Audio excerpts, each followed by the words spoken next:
Nah, I done grew up around some people living their life in bottles. Granddaddy had the golden flask, backdoor every day in Chicago. Some people like the way it feels, some people want to kill their sorrows. What's up, guys? It's Cloudbreezy. Sorry for being AFK for a while. I've just been really busy, but I'm pretty sure this video is gonna make up for it. So basically, what I have today for you guys is a more in-depth guide from my last video. If you guys haven't seen it, I'll leave a link in the description.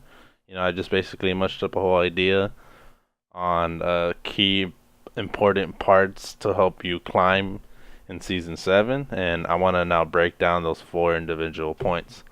So the first one that I talked about would be map awareness. I want to show you guys, also like how important it is and what actually map awareness actually is. Alright guys, so the first part that I want to talk to you about was actually tracking the jungler. So this is a real big one. It takes a little bit of time to get used to, but trust me guys, it'll help you so much within your game. So the first thing you should figure out about the jungler, the first point that you should actually look at would be which camp did he start off at. And the easiest way to tell for me would be when I play a lot of ADC bot. So when you're like helping your jungler leash, check if your lane opponents are the ones actually coming to lane early, or if it's top lane that's missing. So based off of that information, you're gonna be able to find out where that jungler actually is starting from, and then who's he gonna gank first. For example, my second point right here, the jungler will either have a cheese gank at 3 minutes or at 5 to 6 minutes. So you gotta ward at those times, those specific times. No matter how fast you can clear the jungle, 3 minutes and 5 to 6 minutes are very important times you should be warding, because that's when he's either level 3 or level 2. So you gotta watch out for those. Alright, so make sure you pay attention to little details. So let's say you're laning against your opponent and he's playing passive and he's CSing the whole time, and out of nowhere he's trying to trade with you. That's when you should realize that you're probably getting ganked if you're not too sure. Now if you can kind of reassure it if you're actually warding, but if not, then you're probably their jungler's probably close by, so if you try to all in them, they'll just come and like basically gank you and you guys will lose the fight. So be careful. You basically have to read your opponent like a book. Sounds like a little hard, but it gets pretty easy after a while. Like if they have an enemy thresh and he doesn't throw one hook, but now he's trying to throw one or two, that's probably because the jungler's around, so you just gotta be careful for that. Alright, so basically one of the important tips on map awareness is tracking the jungler. Now again, this isn't gonna take a while to get used to, but if you like actually pull out like a notepad or even like a sticky note right next to you write these points on the sticky note and you just reference them while you're playing, it'll get easier, because that's something that I did. I would write the points that I had to remember to actually help me improve my game. And it's just something small. It takes you like 2 minutes, and just look back every time you start a game or something. And trust me, it'll help you a whole lot. Now I don't want to spend too much time on this first point, so I'm gonna go ahead and get to the second point. Alright, so the second point for map awareness would be the mid laner roam. So a lot of mid laners, especially this season, roaming has been more of an incentive. Something that you should actually do more. So that's actually what's happening more, and trust me, I've seen those ganks where it's like 4v2 bot lane or 5v2 bot lane, because everyone's just coming behind trying to just like get a double kill. And those are like terrible, so you gotta watch out for the roams, trust me.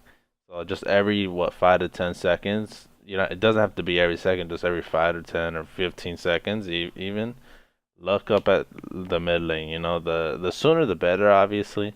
But if you see him going anywhere to ward, ping it. It doesn't have to be your mid laner. I mean, it should be, but how many times do they actually ping?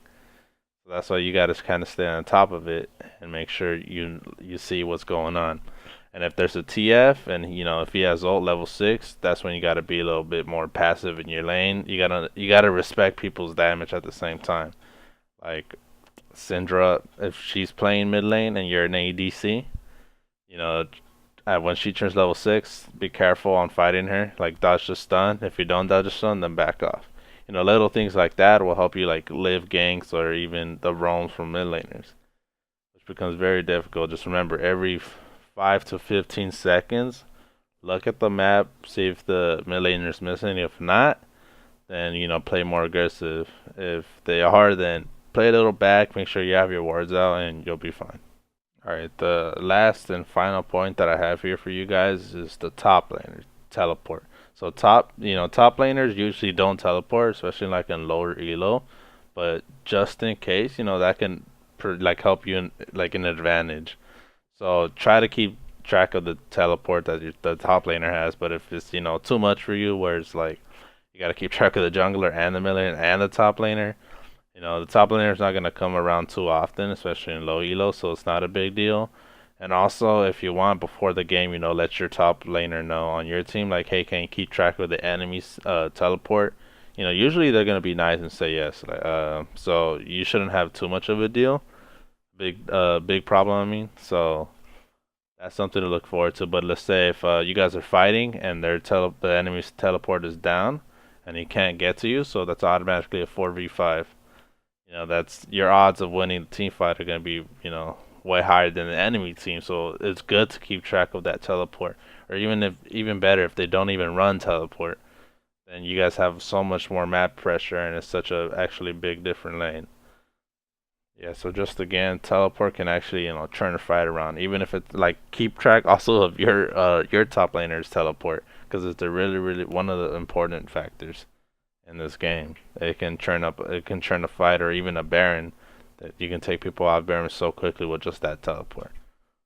Alright guys, remember to leave a comment and a like and let me know if this helped in any way. And don't worry, I'm gonna have more videos coming soon, very similar to this. I'm gonna have more information. Right now I'm just touching like on the basic like foundations, and eventually I want to show you guys what the problem is in actually every elo. Like bronze, what are some things that every bronze player does? Silver as well, what are some things every silver player does? And even gold, because there's actually really, really big concepts that I feel like each elo is actually missing, and maybe you can take advantage of that. So just leave a like and a comment and let me know if anything happened. Alright, thanks guys.